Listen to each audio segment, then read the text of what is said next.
রাজধানীর মিরপুর রূপনগরের শিয়ালবাড়িতে রাসায়নিকের গুদামের আগুন এখনও নিয়ন্ত্রণে আসেনি। আগুন লাগার ২৩ ঘন্টা পেরিয়ে গেলেও গুদামটি থেকে এখনও ধোঁয়া বের হচ্ছে। এবার আগুন লাগা কেমিক্যাল গোডাউনে প্রবেশ করেছে ফায়ার সার্ভিসের বিশেষ ইউনিট হেজমেট টিম। আজ বুধবার সকালে রূপনগরের ৩ নম্বর রোডে ঘটনাস্থলে এই দৃশ্য দেখা যায়। গতকাল মঙ্গলবার বেলা 11:30টার দিকে আলম ট্রেডার্স নামের একটি রাসায়নিক গুদাম ও পাশের একটি পোশাক কারখানায় আগুন লাগে। এতে এখন পর্যন্ত ১৬ জনের প্রাণহানির কথা জানিয়েছে ফায়ার সার্ভিস।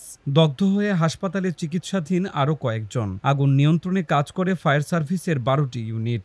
সন্ধ্যায় পোশাক কারখানার আগুন নিয়ন্ত্রণে আনে ফায়ার সার্ভিস। যে গার্মেন্টসের পার্টে যে সার্চ অপারেশন আমরা করেছি, সেখানে আমরা এই পর্যন্ত ১৬টি মৃতদেহ পেয়েছি। বিভিন্ন কর্নারে দোতলা তিনতলা মিলে উপরে যেতে পারে নাই, নিচেও যেতে পারে নাই, যার কারণে একটা জায়গায় তারা হয়তো এই দুর্ঘটনায় পতিত হয়েছেন। তবে ২৩ ঘন্টা পেরিয়ে গেলেও এখনও পাশের রাসায়নিকের গুদামের আগুন নিয়ন্ত্রণে আনতে পারেনি ফায়ার সার্ভিস। সকাল ১০টার দিকেও এই গুদাম থেকে ধোঁয়া উঠতে দেখা যায়। দীর্ঘ সময় ধরে কাজ করায় ক্লান্ত ফায়ার সার্ভিসের অনেক কর্মীকে এ সময় বিশ্রাম নিতে দেখা গেছে।